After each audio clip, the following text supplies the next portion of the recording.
오늘의 사연 시작합니다. 안녕하세요. 저는 이제 곧 40을 바라보는 30대 후반 유부남입니다. 남자분들은 아실 겁니다. 남자에게 첫사랑이란 정말 무덤까지 잊을 수 없는 존재라는 것을요. 모든 남자의 첫사랑이 그렇듯 제 첫사랑도 정말 아름다웠습니다. 천사 같았어요.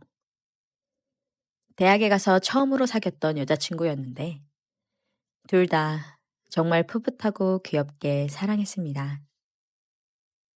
저보다 2살 어린 제 첫사랑은 제가 군대를 갔을 때 부모님의 성화에 미국으로 유학을 가버렸고 저는 배웅마저 해주지 못한 채 그렇게 떠나보냈어요. 몇 번의 편지가 오가긴 했지만 결국 몸이 멀어지더니 마음도 멀어졌었지요.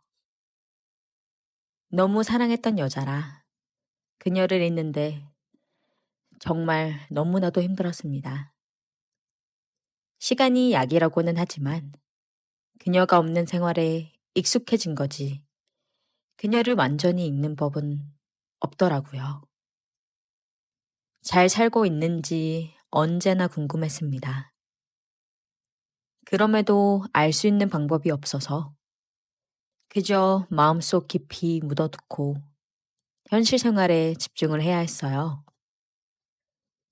그렇게 저는 그녀가 없는 대학을 졸업하고 중소기업에 입사한 지 이제 곧 10년째네요. 좋은 여자를 만나 결혼도 하고 눈에 넣어도 아프지 않는 2아이의 아빠가 되었습니다. 최근에 과장으로 승진도 하고 정말 모든 게 탄탄대로 흘러갔어요. 제 첫사랑을 대학 동창회에서 만나기 전까지는요. 평범하기 그지없던 제 삶이 첫사랑에 의해 혼란스러워졌습니다. 사건의 시작은 한 3달 전쯤 늘 있던 동창들의 모임에서 시작됐어요. 저희 동기는 꽤 단합력이 두터워 동창회는 매년 개최할 뿐만 아니라 그 외에도 두루두루 술자리를 가지며 친목을 유지하고 있었습니다. 이 모임도 거진 10년이 넘었으니 다들 결혼은 물론이고 아이도 있어 서로의 고민을 털어놓고 충고를 구하곤 했습니다. 물론 서로의 가족들도 모임에 자주 껴서 함께 하기도 하고요.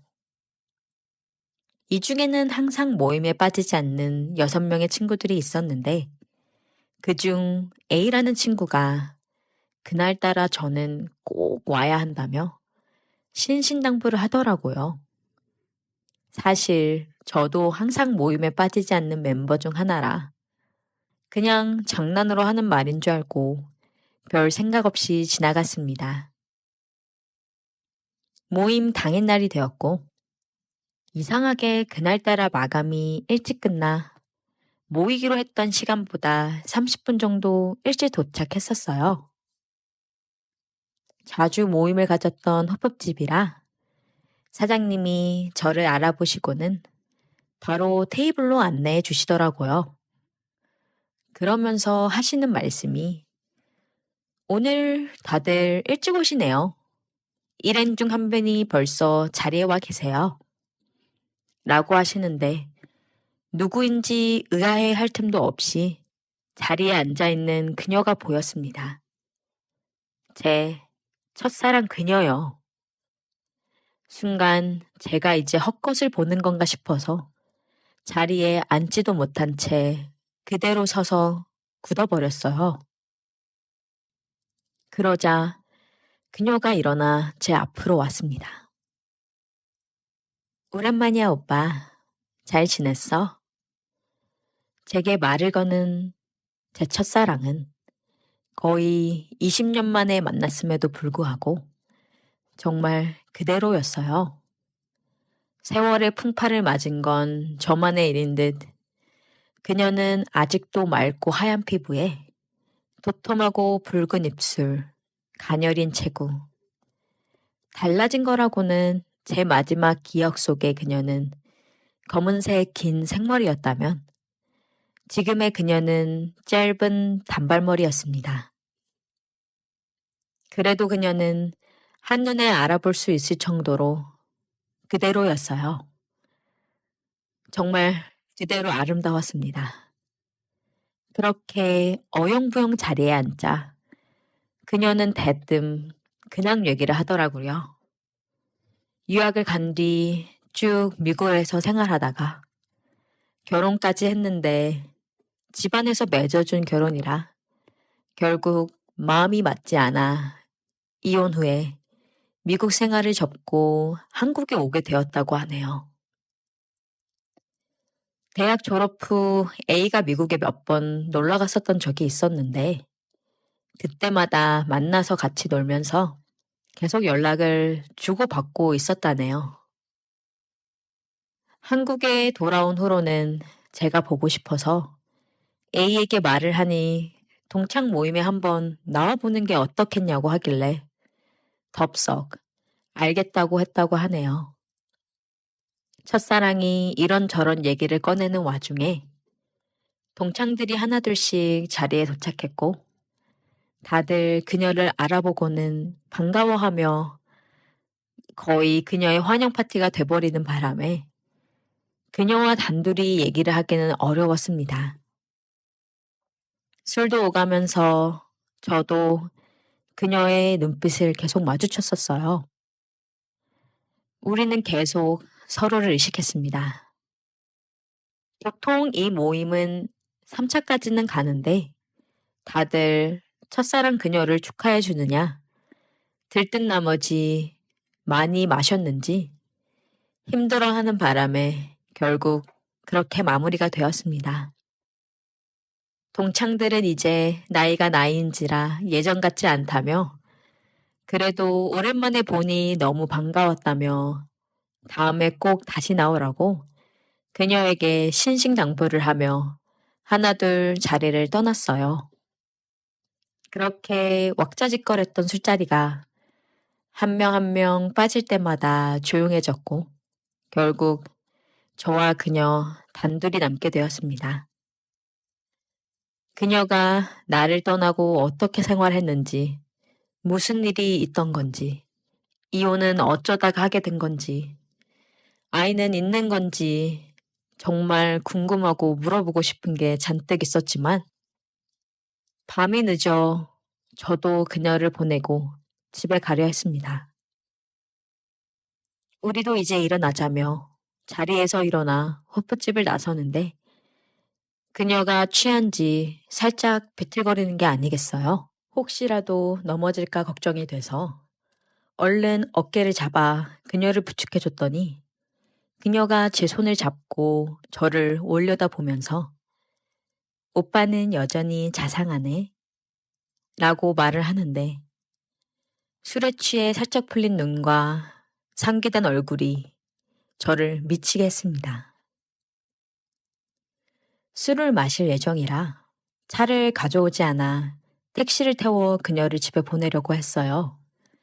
그러자 그녀가 오빠, 이제는 내가 걱정이 안 돼. 나 맨날 집까지 데려다 줬었잖아.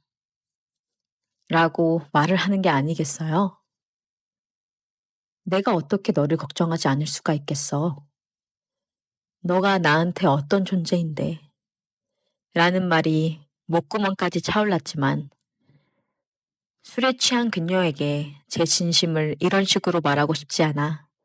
결국 아무 대답도 하지 않고 택시에 같이 올라탔습니다. 그녀는 제가 다니는 회사에서 꽤 가까운 데 위치한 아주 고급 오피스텔에 거주하더라고요. 엘리베이터에서 그녀의 허리를 감싸 부축하며 올라가는데 제 품에 안긴 그녀가 너무 가녀리고 제 눈알에 있는 그녀의 얼굴은 볼만 빨갛게 달아오른 게 너무 귀여웠습니다. 꽉 안아주고 입 맞추고 싶었지만 저는 가정에 있는 사람이라 참았습니다. 그렇게 그녀의 집 앞에 도착했어요.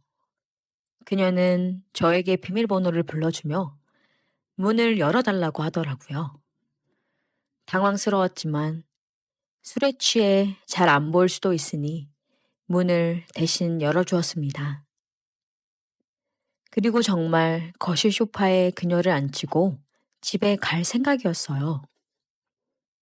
하지만 그녀가 오빠, 나 침대 라고 말하며 칭얼거리는데 그 모습이 또 너무 귀여워서 그녀를 안아 침대로 눕혔습니다. 그녀가 어깨에 두른 팔을 더 꽉 조이며 저를 뚫어져라 쳐다보더라고요. 분위기는 끈적해졌고 결국 그녀가 먼저 달려들었습니다. 제 위에 올라타더니 굶주린 듯 키스를 했어요. 자연스럽게 우린 서로의 옷을 벗겼고 그렇게 그녀의 침대는 우리들의 흔적으로 가득 채워졌어요. 그 후 잠든 그녀를 두고 저는 서둘러 집을 향했습니다. 시간을 보니 보통 모임에서 3차 후에 해산하는 시간과 비슷해서 저도 몰래 안심을 했어요. 집에 도착하여 침대에 잠든 아내를 보는데 미안한 마음은 들었지만 죄책감까진 들진 않았어요. 그저 다신 그런 실수를 하지 않겠다 스스로 다짐하며 제 아내를 꼭 안고 잠들었습니다. 그리고는 주말에 가족들과 함께 행복하게 시간을 보냈어요. 가정이 주는 안정감은 언제나 행복했습니다. 그리고 월요일이 되자 제 첫사랑에게 연락이 오기 시작했어요. 못다한 얘기가 많지 않냐며 집에서 같이 저녁 먹으면서 얘기하자고요. 집에서 만난다는 게 조금 꺼림직했지만 보는 눈도 있고 마침 집도 가깝고 해서 정말 얘기만 하려고 그녀의 집으로 갔습니다. 워낙에 고급 오피스텔이라 잊을 수가 없어서 주소를 묻지 않고도 바로 찾아갈 수 있었어요. 그녀의 집 앞에 도착하자 기다렸다는 듯 문이 열렸고 그녀는 짧은 실크 원피스 슬립을 입고 절 안으며 반기는데 그녀에게서 풍기는 향기마저 아찔했습니다. 그리고 그 순간 전 직감했어요. 오늘도 저는 그녀의 유혹에 넘어갈 거라고. 그녀가 미리 차려준 저녁을 먹으며 이런저런 얘기를 나눴습니다. 사실 그녀의 옷차림을 신경 쓰느냐, 밥이 입으로 넘어가는지, 코로를 넘어가는지 잘 모르겠더라고요. 그러자 그녀가 오빠, 왜 이렇게 먹는 게 형편없어? 밥 말고 다른 게 먹고 싶은 거야? 라고 말하며 입고 있던 가운을 벗는데 결국 이번엔 제가 참지 못하고 먼저 달려들었습니다. 제가 원했던 건 처음부터 그녀였으니까요. 요란한 소리와 함께 결국 식탁은 우리들의 침대가 되었어요. 그렇게 우리들의 은밀한 만남은 시작되었습니다. 그녀는 제가 가정이 있는 사람이라는 걸 의식하고는 회사에 있을 때만 연락을 했어요. 그래서 저는 퇴근을 항상 그녀의 집으로 향했죠. 아내가 요즘 퇴근이 많이 늦어진 것 같다며 걱정하자 과장이 되고 나서는 업무량이 확실히 늘었다며 돈을 많이 준 이유가 따로 있었다고 거짓말로 얼버무렸습니다. 그래도 주말은 항상 가족들이랑 보냈어요. 오히려 그녀와의 만남 전보다 가족들에게 더 헌신했어요. 하지만 시간이 지날수록 이 관계를 가족들에게 들킬까봐 걱정이 되더라고요. 제 평생을 그리워했던 제 첫사랑을 놓치고 싶지 않아요. 그녀와 함께 있으면 제가 20대로 돌아간 것 마냥 행복합니다. 그녀가 다시 제게로 돌아온 건 정말 두 번 다신 없을 기회일지도 모르잖아요. 하지만 가족만 생각하면 아내와 눈에 넣어도 아프지 않을 내 자식들을 생각하면 제가 이루어낸 이 평화로운 가정 동안 지키고 싶어요. 정말 인생 최대의 고민이에요. 저는 어떻게 해야 이 모든 것을 지킬 수 있는 건가요? 오늘의 사연 여기까지입니다. 오늘도 들어주셔서 고마워요. 구독과 좋아요, 알림 설정 부탁드립니다.